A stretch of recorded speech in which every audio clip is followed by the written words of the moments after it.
हाँ देखो, संधारित्रों का समांतर क्रम या पार्श्व क्रम संयोजन क्या होता है। देखो श्रेणी क्रम संयोजन में जब मैंने संधारित्रों को जोड़ा था तो प्रत्येक संधारित्र पर आवेश का परिमाण क्या था, समान।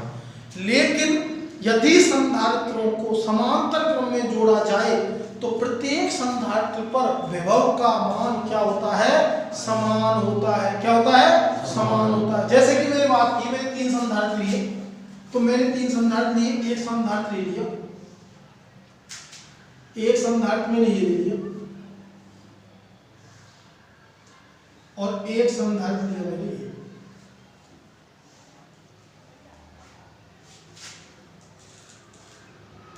पॉजिटिव और ये नेगेटिव, पॉजिटिव और ये नेगेटिव, पॉजिटिव और ये नेगेटिव। समझ में बात। इन सभी संधारित्रों की जो पहली प्लेट है उनको हम एक कॉमन बिंदु पर, एक उभयनिष्ठ बिंदु पर जोड़ देते हैं। तो पहली जितनी प्लेट है मैंने एक बिंदु पर जोड़ दी। समझ में बात। जो दूसरी प्लेट है उन्हें एक अन्य बिंदु पर जोड़ देते हैं, उन्हें मैंने एक अन्य बिंदु पर जोड़ दिया। कोई समस्या है क्या? ठीक है। इन संधारित्रों को मैंने जोड़ दिया है किसी बैटरी से। किसे जोड़ दिया? बैटरी से। ठीक है। तो देखो इसकी धारता मैंने मान रखी C1, इसकी धारता C2 और इसकी धारता C3। बेटा इस पे आगे इसका विभव भी होगा, इसका विभव भी होगा और इसका विभव कितना होगा, भी। मेरे प्रत्येक संधारित्र पर विभव का मान क्या होता है, समान।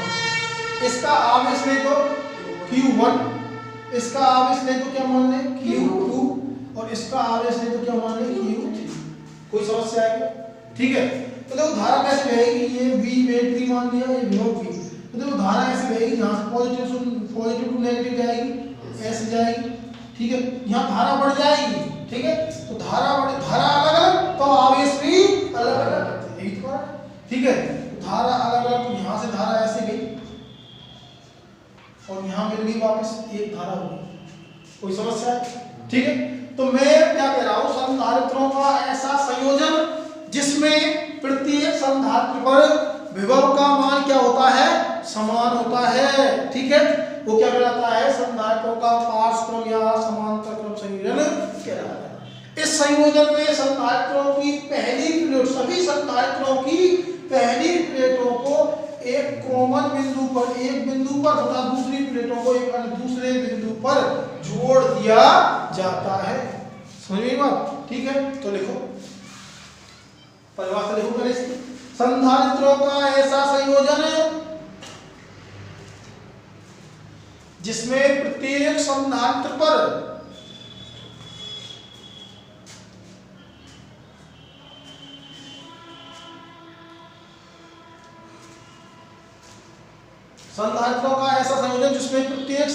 पर विद्युत विभवांतर का मान समान होता है।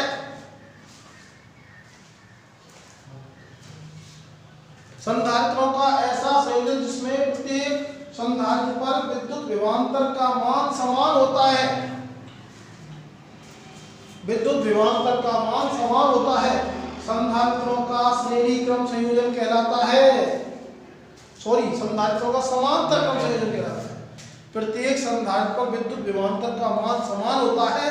संधारित्रों का समांतर क्रम या पार्श्व क्रम संयोजन कहलाता है।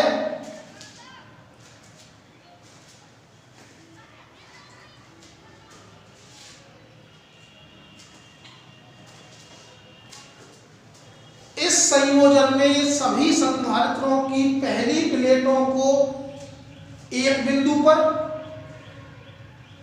इस संयोजन में सभी संधारित्रों की, इस संयोजन में सभी संधारित्रों की पहली प्लेटों को एक बिंदु पर तथा दूसरी प्लेटों को एक अन्य बिंदु पर जोड़ दिया जाता है। एक अन्य बिंदु पर जोड़ दिया जाता है।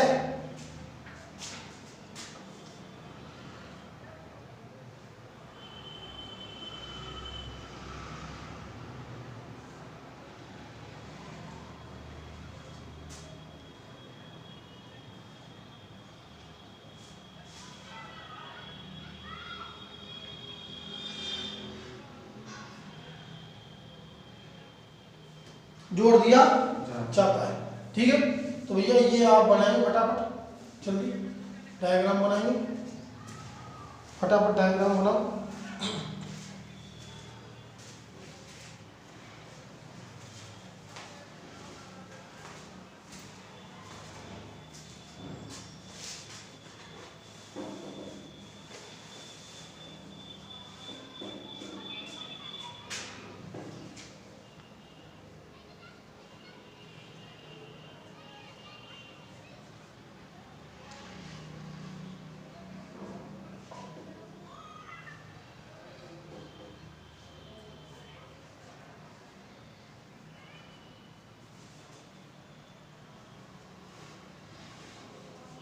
हाँ,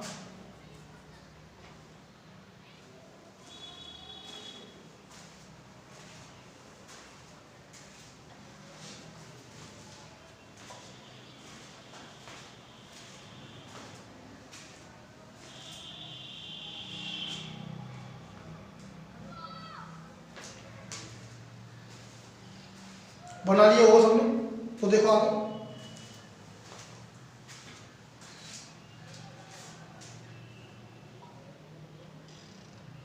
तो देखो इसमें बाद में बना लेंगे। देखो इसमें चित्र अनुसार 3 संधारित्र समांतर क्रम में जुड़े हुए हैं। चित्र अनुसार 3 संधारित्र समांतर क्रम में जुड़े हुए हैं। चित्र अनुसार 3 संधारित्र समांतर क्रम में जुड़े हुए हैं जिनकी धारताएं क्रमशः, चित्र अनुसार 3 संधारित्र समांतर क्रम में जुड़े हुए हैं जिनकी धारताएं क्रमशः C1, C2, C3 हैं। चित्र अनुसार 3 संधारित्र समांतर क्रम में जुड़े हुए हैं जिनकी धारताएं क्रमशः C1, C2, C3 हैं। C1, C2, C3 हैं एवं प्रत्येक संधारित्र पर विद्युत विभवांतर का परिमाण या विद्युत विभव V है। एवं प्रत्येक संधारित्र पर विद्युत विभव V है। प्रत्येक संधारित्र पर विद्युत विभव V है। एवं संधारित्रों पर आवेश क्रमशः, एवं संधारित्रों पर आवेश क्रमशः Q1, Q2, Q3 हैं। आवेश क्रमशः Q1, Q2, Q3 हैं। ठीक है, देखो यदि कुल आवेश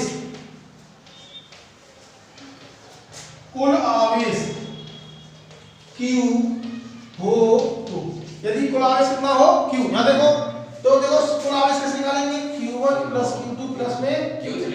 तो देखो Q बराबर में Q1 प्लस में Q2 प्लस में Q3, समझ में आई बात? ठीक है, इसको समीकरण नंबर कितना देते हैं? वी नो दैट, हम जानते हैं इस बात को, Q बराबर में क्या होता है, CV होता नहीं होता? ठीक है, इसको समीकरण नंबर दे देंगे 2, समझ में आई बात? इसी प्रकार हाँ भाई, इसी प्रकार क्या बन जाएगा, Q1 बराबर में क्या आ जाएगा, Q1 बराबर में आ जाएगा C1V, और Q2 बराबर क्या आ जाएगा C2V, और Q3 बराबर क्या आ जाएगा C3V।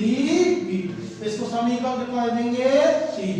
समीकरण 3 और 2 से मान फाइंड, समीकरण 1 में बाद में उतारना, अभी उतारो भी, समीकरण 2 में 1 में मान रखेंगे समीकरण 2 व 3 से। ठीक है, तो देखो समीकरण 2 व 3 से मान 1 में रख देंगे। ठीक है, तो रख देंगे भैया 1 में, यहाँ CV बराबर में C1V प्लस में C2V, ठीक है, प्लस में C3V, V कॉमन ले तो B से भी कट जाएगा, समझ में बात? तो C बराबर क्या आ जाएगा, C1 प्लस में C2 प्लस में C3, ये CP है, कौन से क्रम में है? पैरेलल क्रम में है। समझ में आई बात? इसको समीकरण नंबर दे देंगे 4। ठीक है, यदि n संधारित्र जुड़े हो, यदि n संधारित्र समांतर क्रम में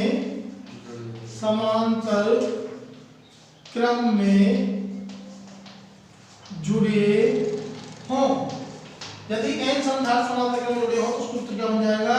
Cp बराबर में C1 प्लस में C2 प्लस में C3 डॉट डॉट में Cn। अब देखो यहाँ समीकरण नंबर दीजिए 5। तो देखो जब हम समांतर क्रम में संधारित्रों को जोड़ते हैं तो जो तुल्य धारता है वो सभी संधारित्रों की धारताओं के किसके बराबर प्राप्त होती है? योग के बराबर। मतलब ठीक सभी संधारित्रों की धारताओं का यदि योग करेंगे तो उस संयोजन में क्या प्राप्त हो जाएगी? तुल्य धारता प्राप्त हो जाएगी। ठीक है, तो ये उतारो यहाँ तक।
तो देखो अब मैं यहाँ कुछ पॉइंट लिख सकता हूँ उसके। तो देखो पहला पॉइंट लिखेंगे, ऐसे डाल के स्टार्ट ऐसे डालेंगे।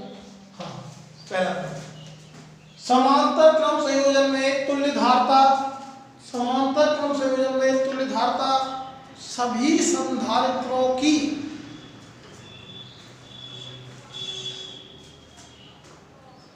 समांतर क्रम संयोजन में तुल्य धारता सभी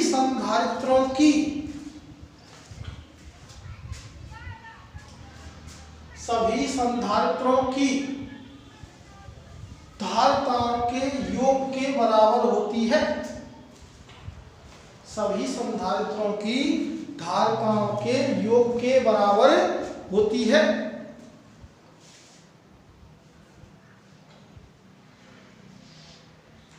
सभी संधारित्रों की धारताओं के योग के बराबर होती है। समझ में आई बात? ठीक है। दूसरा, एक दूसरा पॉइंट है देखो ध्यान से। इसका मतलब ये होता है कि इसमें इन संधारित्रों में जो सबसे अधिक धारता है ये उससे भी क्या प्राप्त होगी? अधिक, क्योंकि सबसे छोटी प्राप्त हो रही है। ठीक है, तो देखो संयोजन की तुल्य धारता संयोजन में लगे अधिक धारता के संधारित्र से, संयोजन की तुल्य धारता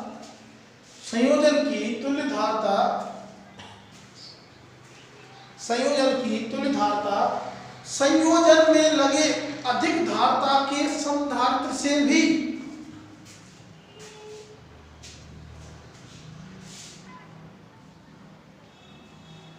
अधिक धारता के संधारित्र से भी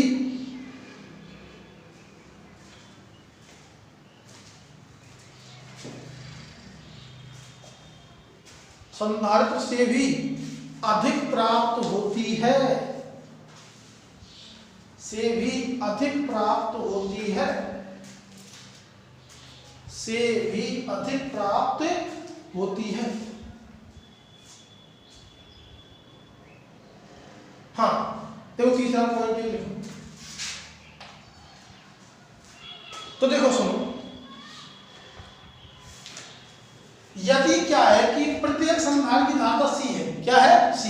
मैं देखूं C1 बराबर C2 बराबर C3 बराबर में C4 dot dot dot Cn बराबर में C। कोई दिक्कत है। एन संधारित्र जुड़े हो, कितने संधारित्र जुड़े हो? एन, और प्रत्येक की धारणा कितनी हो? सी। तो तुल्य धारणा क्या आती है? सी पी बराबर में एन सी। देखो यहाँ सी रखेंगे, यहाँ सी रखेंगे, यहाँ सी, तो एन बार जोड़ेंगे सी सी को, तो एन सी। समझ में नहीं बात? ठीक है। जैसे कि मैं बात करूं, जैसे मैंने बात करी, प्रत्येक की धारता है भैया 10 माइक्रोफैराड और 10 संधारित्र जुड़े हैं, तो कैसे निकालेंगे भैया? ठीक है, 10 संधारित्र जुड़े हैं, प्रत्येक की 10 माइक्रोफैराड है, तो गुणा कर देंगे, एन 10 संधारित्र जुड़े हैं, गुणा कर देंगे, कितनी आ जाएगी? 100 माइक्रो आएगी। ठीक है, तो देखो यदि एन संधारित्र समांतर क्रम संयोजन में जुड़े हुए हैं,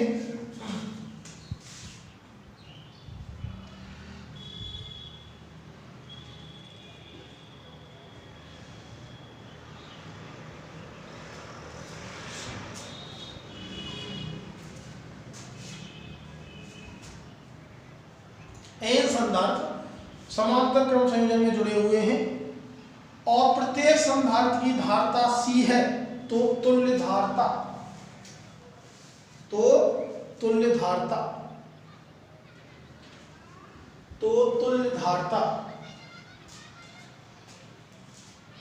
निकाल सके ना निकाल सके, तो तुल्य धारता।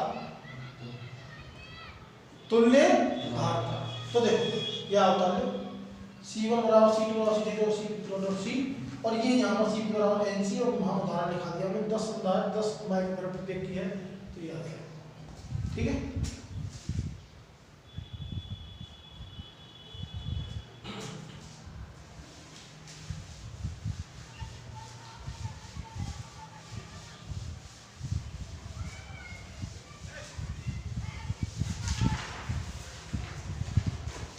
तो एक नोट डालो, एक नोट भी डाल देंगे।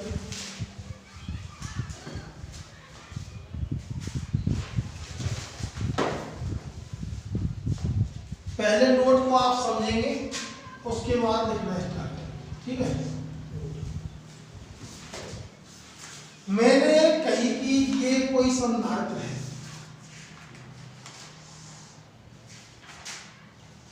इसका ये बिंदु P और ये बिंदु कितना है, कोई समस्या? तो ये प्लेट धनावेशित है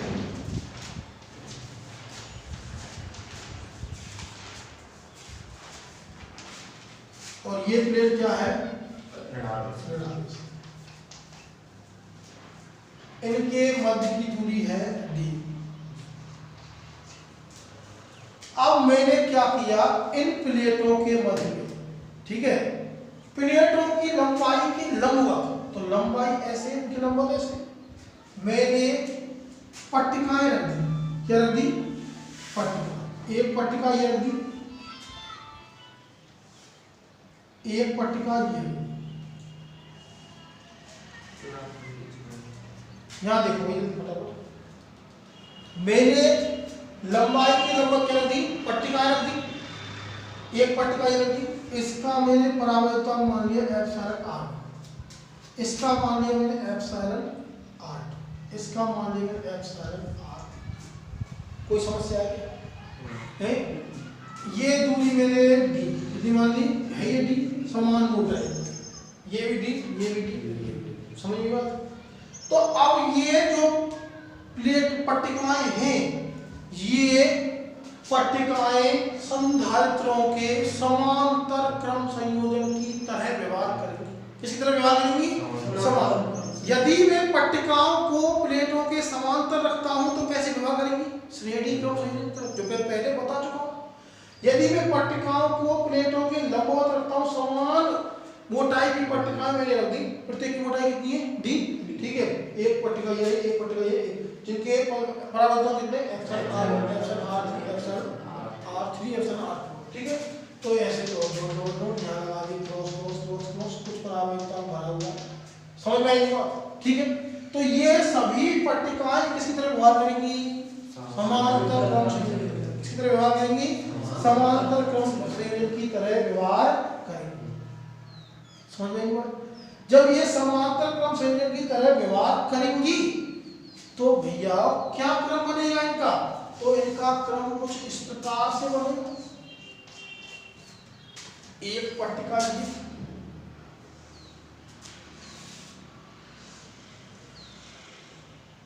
प्लस प्लस प्लस प्लस, ठीक है।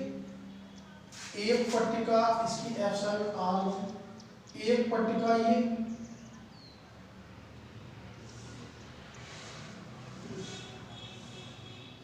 Plus plus plus plus minus minus epsilon r2, और एक पट्टिका ये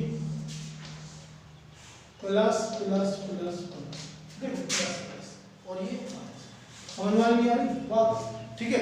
तो इन पट्टिकाओं को हम कैसे जोड़ेंगे, कैसे समांतर क्रम, कैसे जोड़ेंगे समांतर क्रम में। तो इन पट्टिकाओं को मैं इस प्रकार से जोड़ सकता हूँ, या तो ऐसे कर लो या तो ऐसे ना करो तो आप ऐसे कर दो,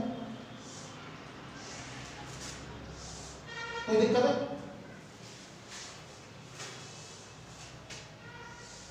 कोई समस्या है क्या?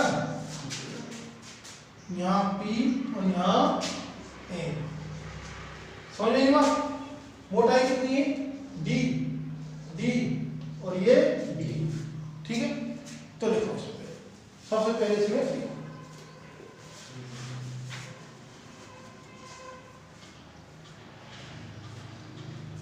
यदि समांतर प्लेट संधारित्र की प्लेटों के मध्य समान मोटाई की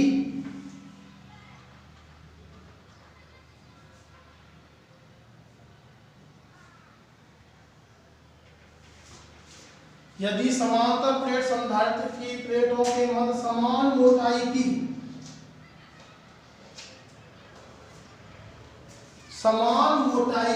epsilon r1, epsilon r2, epsilon r3, यदि समांतर प्लेट संधारित्र की प्लेटों के मध्य समान मोटाई की epsilon r1, epsilon r2, epsilon r3 परावैद्युतांक वाली पट्टियां दी जाएं,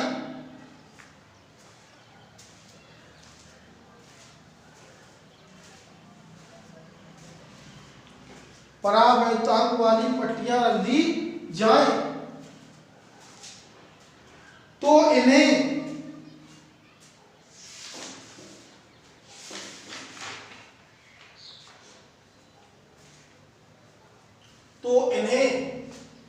संधारित्रों के समांतर क्रम संयोजन के तुल्य माना जाता है। तो इन्हें संधारित्रों के समांतर क्रम संयोजन के तुल्य माना जाता है। तो भैया ये बना लो फटाफट जल्दी, ये बनाओ फिर ये बनाओ, जल्दी बनाओ। तो ये आप फटाफट बनाएंगे दोनों, ये बनाओ।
बना ली समझ,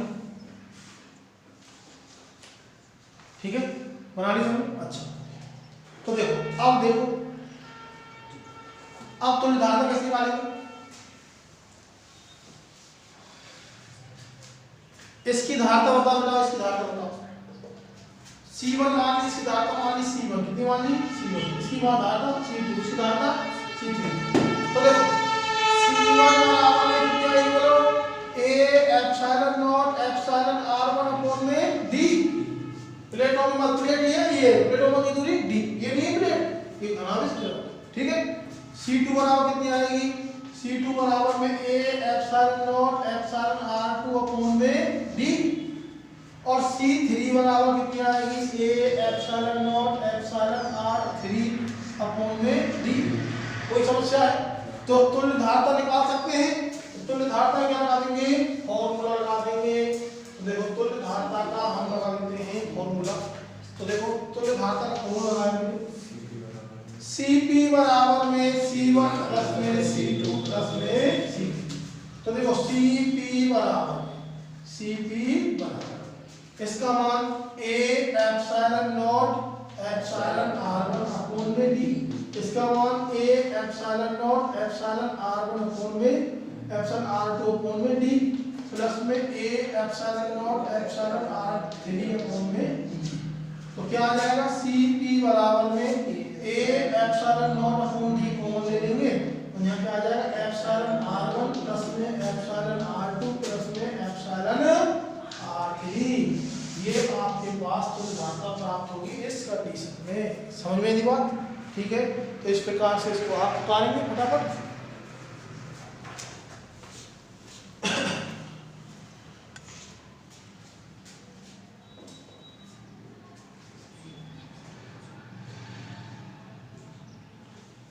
अब देखो इसकी हम कुछ क्वेश्चन करा देते हैं।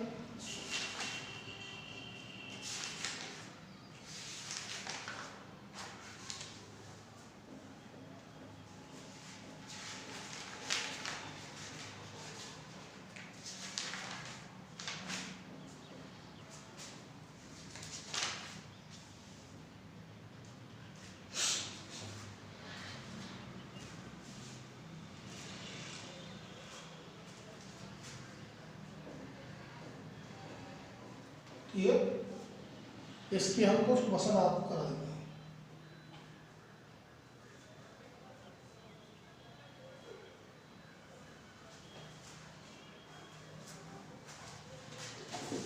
हाँ, तो इसमें अब डालो संधारित्रों के संयोजन से संबंधित प्रश्न। संधारित्रों के संयोजन से संबंधित प्रश्न। तो मैं आपको देखो चित्र बनाता जा रहा हूं और सब बताता जा रहा हूं।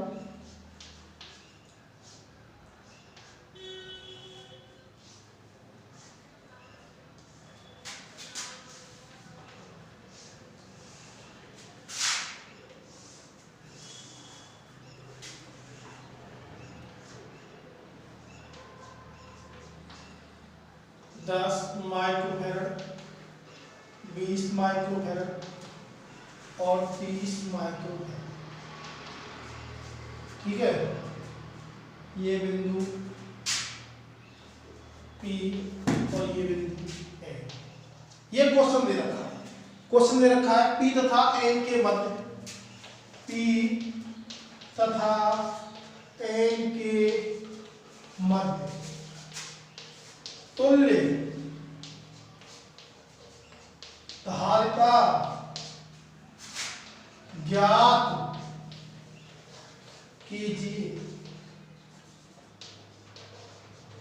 ये आपका क्वेश्चन है, ठीक है। P और में N के मध्य में तुल्य धारिता क्या करनी है, ज्ञात करनी। अब देखो पहले आप क्रम डालें, सभी संधारित्रों में नाम डालें। इसका नाम डाल देता हूं मैं C1, इसका नाम डाल देता हूं मैं C2, इसका नाम डाल देता हूं मैं C3, ठीक है। तो देखो आप देखें इसमें ये कौन से क्रम में जुड़े हुए हैं, दोनों संधारित्र समांतर क्रम में। कौन से में, समांतर। तो इनका एक बना लें जोड़ के, ठीक है। तो मैं लिखूं C1 और C2, C1 व C2 समांतर क्रम में है। कैसे क्रम में है, समांतर क्रम में है। तो इनकी तुल्य धारिता कैसे निकालूंगा, समांतर क्रम में जुड़ के निकल के। तो तुल्य धारिता में मान लो C1 और C2 है, तुल्य धारिता मान लो C12, कोई दिक्कत है, C12 एक और दो की, ठीक है। C1 plus C2, C1 plus में C2, तो कितनी आ जाएगी 10 प्लस में 20 बराबर में 30 माइक्रो फैराड। ठीक है, अब इनसे ये संबंध बन गया। अब इनकी जगह में 30 माइक्रो फैराड लगा सकता हूँ। ठीक है, तो इनकी जगह में लगा दिया, तो कुछ ऐसे प्रकार से बन गया ये संधारित्र 30 माइक्रो फैराड, इसका नाम C12 और आगे लगा हुआ है C3 जिसकी धारिता कितनी है 30 माइक्रो फैराड है। ठीक है, और यहाँ एक बैटरी लगा रखी है। ठीक है, और इसको बैटरी से ऐसे जोड़ रखा। चलो देखो बना ले। ठीक है, ये बिंदु P और ये बिंदु है A।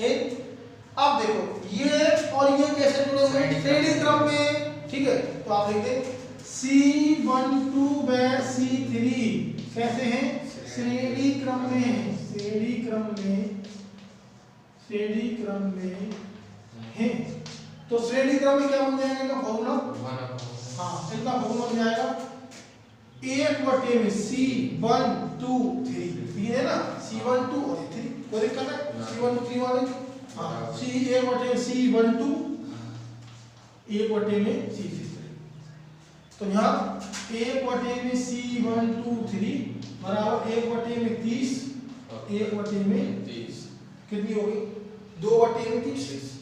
ठीक है, तो C1/में C123 ठीक है, और कितनी हो जाएगी 2/में 30। उल्टा करेंगे C123 बराबर में हो जाएगी 30/में 2 बराबर में 15 माइक्रो फैराड। ये आंसर आ जाएगा। समझ में आई बात? तो इस प्रकार से आप इसको क्वेश्चन को पाएं।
अगला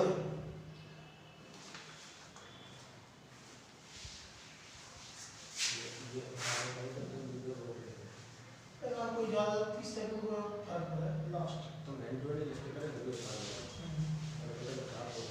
वो रहा हो हमारा वालों का कोई ज्यादा हो वीडियो मतलब हाँ आगे पता नहीं होगा। हाँ कर लियो।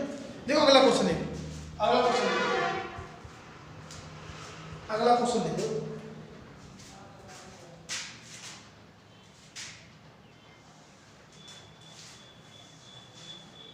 बहुत ही अच्छा क्वेश्चन है।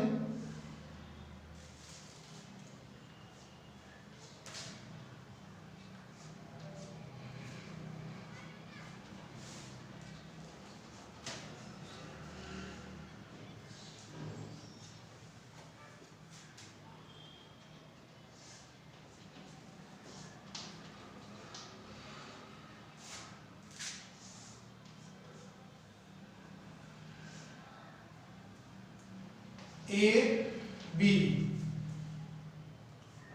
2 माइक्रोफैरड 2 माइक्रोफैरड 2 माइक्रोफैरड 2 माइक्रोफैरड और 2 माइक्रोफैरड 2 माइक्रो। ठीक है, ये क्वेश्चन है और क्वेश्चन है A व B के मध्य तुल्य धारिता ज्ञात करो, ये क्वेश्चन। ठीक है, अब देखो ताले रहा आपको वीडियो बोल दीजिए। हाँ ये है तुल्य धारता ज्ञात करनी। क्या ज्ञात करनी है? तुल्य धारता ए और बी के मध्य। अब सुनो, सबसे पहले आप नाम डाल देना संधारित्रों के अपनी तरफ से C1 C2 C3 C4 और C5। 1 2 3 4 और ये कितना C6। इतनी लग रही ना? 6 संधारित्र C1 C2 C3 C4 और C5 और C6। अब देखो ये दोनों संधारित्र किसमें जुड़े हुए हैं? ये दोनों संधारित्र किसमें जुड़े हुए हैं? श्रेणी क्रम में। और ये दोनों भी किसमें जुड़े हुए हैं? श्रेणी क्रम में। तो इन दोनों को एक बनाओ, इन दोनों को क्या बनाओ? एक।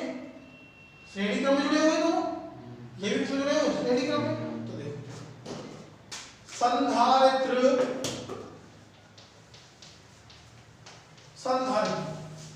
C2 व C3 एवं संधारित्र C2 व C3 एवं C5 व C6 श्रेणी क्रम में है। तथा लिख देना, तथा C5 व C6 श्रेणी क्रम में है। अब सुनो, इनका बनाऊं मैं C2 और C3 का, तो C2 और C3 का श्रेणी क्रम बनाऊं 1/में C23 बराबर 1/में C2 प्लस में 1/में C3। इसकी कितनी है? 2। इसकी कितनी है? 2। 1/में 2 प्लस 1/में 2 बराबर कितने आ गए? 1 माइक्रोफैरड। इनसे एक बन गया 1 माइक्रोफैरड का। ठीक है, समझ में आ? 1 माइक्रोफैरड आ गई इनकी। उल्टा कर लेना, एक ही आएगा। ठीक है, अब देखो इनका, ये दोनों भी किसमें जुड़े हुए हैं? श्रेणी क्रम में जुड़े हुए हैं। तो देखो इनमें C5 6 तो 1/में C5 6 बराबर में 1/में C5 प्लस में 1/में C6 बराबर 1/2 प्लस 1/2 बराबर में 1/में 1। ठीक है, माइक्रोफैरड। ठीक है, तो कितनी आ गई इसकी?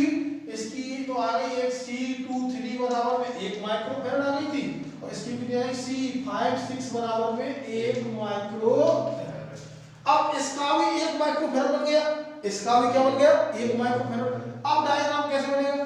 अब डायग्राम बनेगा, एक तो ये संधारित्र लगा हुआ है। ठीक है, अब यहां इस प्रकार से लगा दिए मैंने, एक तो इस प्रकार से लगा दिए, ऐसे लगा देता हूं।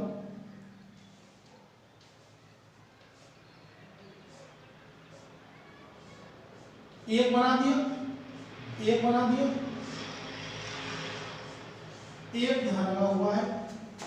इसका नाम क्या था भैया? C1। ठीक है, कितना था? 2 माइक्रोफैरड। इन दोनों को मैंने एक बना दिया, और इसका नाम क्या था? C23। कितना था? 1 माइक्रोफैरड।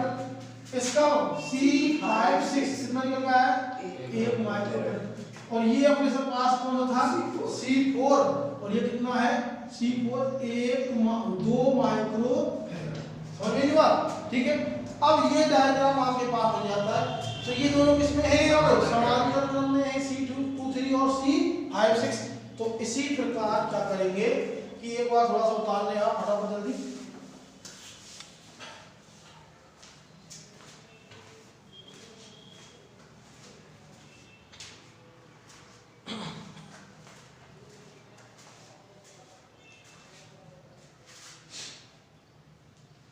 तो देखो, चलो आज मैं बता लेने कर लेता हूँ, सॉल्व करता हूँ। ये मैंने यहां से मिटा दिया है। अब देखो, ये दोनों ही किसमें है? समांतर में ना? हाँ भाई, समांतर में है। तो मैं लिखता हूँ, देखना जरूर है, C23 व C5 6 समांतर क्रम में है। कैसे क्रम में है? समांतर क्रम में है। जब है तो कैसे लिखूंगा मैं इनको? C23 5 6 बराबर में C23 प्लस में C5 6। तो कितना आ जाएगा बताओ? C23 5 6 बराबर कितना आ जाएगा? 1 प्लस में 1 बराबर में 2 माइक्रोफैरड। अब ये 2 बन गया ना? 2 का बन गया, तो और देखो अब 2 का बन गया तो ऑप्शन कुछ इस प्रकार से बन जाएगा, एक संधान दिए ना, इनकी जगह 1 बन गया, इसकी जगह भी 1 है ही है, ठीक है। यहाँ पॉइंट ए था, यहाँ पॉइंट कितना है बी, यहाँ C1 था, ये C4 था, ये 2 माइक्रोफैरड था, ये भी कितना था 2 माइक्रोफैरड, और ये कितना है, ये भी 2 माइक्रोफैरड आया है, और क्या नाम है इसका C2 3 5 6, ठीक है। अब ये तीनों किसमें है, श्रेणी क्रम में, तो यहाँ लिखेंगे C1 व C4 व C2 3 5 6 श्रेणी क्रम में है। कौन से क्रम में है, श्रेणी क्रम में है, ठीक है। तो एक तुम धातु निकालेंगे, देखो क्या आ जाएगी, एक बटे में C1 2 3 4 5 6, ठीक है, बराबर में 1 बटे में C1 प्लस में 1 बटे में C4 प्लस में 1 बटे में C2 3 5 6, ठीक है। इसको जब हम सॉल्व करेंगे तो यहाँ पे सॉल्व कर देता हूँ इसको, सबके मान अपने पास हैं, सब कितनी है 2 2 2 2 है ना, ठीक है। तो यहाँ आ जाएगा 1 बटे में C1 2 3 4 5 6, 1 बटे 2 प्लस 1 बटे 2 प्लस 1 बटे 2, कितना हो जाएगा 3 बटे 2, ठीक है। 1 बटे में C1 2 3 4 5 6 बराबर 3 बटे में 2, ठीक है। उल्टा करेंगे C1 2 3 4 5 6 बराबर में 2 बटे में 3 माइक्रो फैरड। ये इस प्रकार से आंसर निकालेंगे आप ऐसे क्वेश्चन, समझ में आई बात, ठीक है। इस प्रकार से हम इसको नोट कर सकते हैं फटाफट।